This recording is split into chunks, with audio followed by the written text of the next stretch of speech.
नमस्कार साथियों, जैसा कि आप सभी जानते हैं उत्तराखंड के अंदर जो भर्ती प्रक्रिया चल रही है वो लगभग अंतिम छोर पर है। और लेकिन अभी भी इस भर्ती प्रक्रिया से जुड़े कई सवाल जो उत्तराखंड के बेरोज़गार नर्सेस के दिमाग में चल रहे हैं वो अभी भी कहीं ना कहीं अधूरे ही हैं। उनका कोई जवाब किसी भी बेरोज़गार नर्स के पास नहीं है। साथियों, सबसे पहला और सबसे बड़ा सवाल बाहरी राज्यों के जो उम्मीदवार हैं उनको इस भर्ती प्रक्रिया से बाहर किया जाएगा या नहीं। दूसरा सवाल, इस भर्ती प्रक्रिया में ओवरेज वाले कैंडिडेट्स को लिया जाएगा या उनको बाहर किया जाएगा। तीसरा सवाल एक और खड़ा हुआ है, उत्तराखंड की वो महिला अभ्यर्थी जिन्होंने हाई स्कूल, इंटर और नर्सिंग यहाँ से की, लेकिन उसके बाद उनकी शादी हो गई और वो अदर स्टेट में उनकी शादी हुई है और उन्होंने उसके बाद भी पिता पक्ष से यहाँ अप्लाई किया है। और ऐसी महिलाएं जो बाहरी राज्यों की हैं, उनकी शादी उत्तराखंड में हुई है, उन्होंने पति पक्ष से अप्लाई किया। तो इन दोनों मामलों में किस अभ्यर्थी को बाहर किया जाएगा, ये जानना भी उत्तराखंड के बेरोज़गार नर्सेस के लिए बहुत बड़ा सवाल है। एक और सवाल है जो अभी डॉक्यूमेंट वेरिफिकेशन में बहुत तेज़ी से वायरल हुआ है, वो है उत्तराखंड में जितने भी साथियों ने नर्सिंग की है उनका ग्रांड टोटल 1900 है। 1900 ग्रांड टोटल पर जो है भर्ती प्रक्रिया शुरू हुई। 1900 ग्रांड टोटल काफ़ी लगभग 98% जो अभ्यर्थी हैं उनका ग्रांड टोटल 19 है। 1900 में से उनको जो है अंक मिले हैं first year, second year, final year और इंटर्नशिप के टोटल अंक मिला के 1900 ग्रांड टोटल बनता है। ऐसे ही बहुत सारे अभ्यर्थी ऐसे भी आए हैं जिनका ग्रांड टोटल 1800 है। इससे भी भर्ती में कहीं ना कहीं क्या हो गया है, एक विवाद खड़ा हो गया है कि 1800 ग्रांड टोटल या 1900 ग्रांड टोटल कौन सा सही है। ये भी एक बहुत बड़ा सवाल खड़ा हो गया है कि क्या 1800 ग्रांड टोटल वाले को मान्यता मिलेगी या नहीं।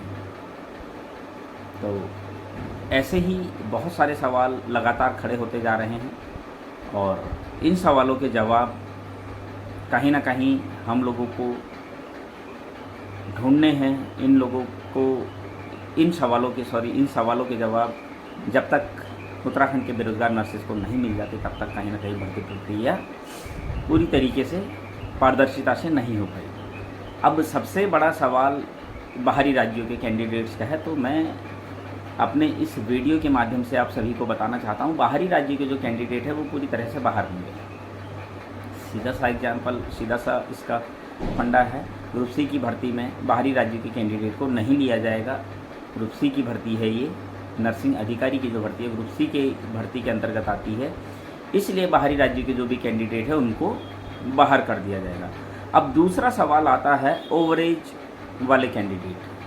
मैंने अपनी पिछली वीडियो में बताया भी था कि 48 साल 51 साल वालों को भी परमिशन मिली है, किस बिहाफ पर उनको परमिशन मिली है, ये एक बहुत बड़ा सवाल है। तो ओवरेज वाले मामले में मैं आपको थोड़ा सा आपके संज्ञान में बात डालना चाहता हूँ। एलटी वाले कुछ अभ्यर्थी भी इससे पहले ओवरेज वाले मामले में कोर्ट गए थे और उन्होंने परमिशन मांगी थी कि ओवरेज वाले मामले में हमको परमिशन दी जाए। कुछ लोग ओवरेज हो गए थे, उन्होंने परमिशन के लिए पिटीशन फाइल की थी जो कि हाई कोर्ट द्वारा रद्द कर दी गई। जाहिर सी बात है, अगर हाई कोर्ट द्वारा वहाँ रद्द कर दी गई तो यहाँ पर भी क्या होगा, बहुत ज़्यादा चांसेस बनते हैं। मैं नहीं कह रहा हूँ कि 100%, लेकिन बहुत ज़्यादा चांस ये बनते हैं कि ओवरेज वाले मामले में ओवरेज जो कैंडिडेट्स हो चुके हैं उनको शायद यहाँ पर मायूसी उनके हाथ लगेगी, शायद उनको भी इस भर्ती प्रक्रिया से बाहर कर दिया जाएगा। ये मैं अभी भी मैं आपको क्लियर बताना चाहता हूँ, ये मैं 100% नहीं कह रहा हूँ, ये मेरा अनुमान है, क्योंकि जिस तरह से मेरी लगातार वकीलों से बात हो रही है। अभी कल मैंने 3 वकीलों से नैनीताल हाई कोर्ट बात की और ऐसे वकीलों से भी बात की जिन्होंने एलटी वालों का केस लड़ा था ओवरेज वाले मामले में, उनसे भी मेरी बात हुई और उन्होंने कहा कि एलटी वाले उस समय ये केस हार गए थे और उनको एज रिलैक्सेशन कोर्ट के द्वारा नहीं दिया गया।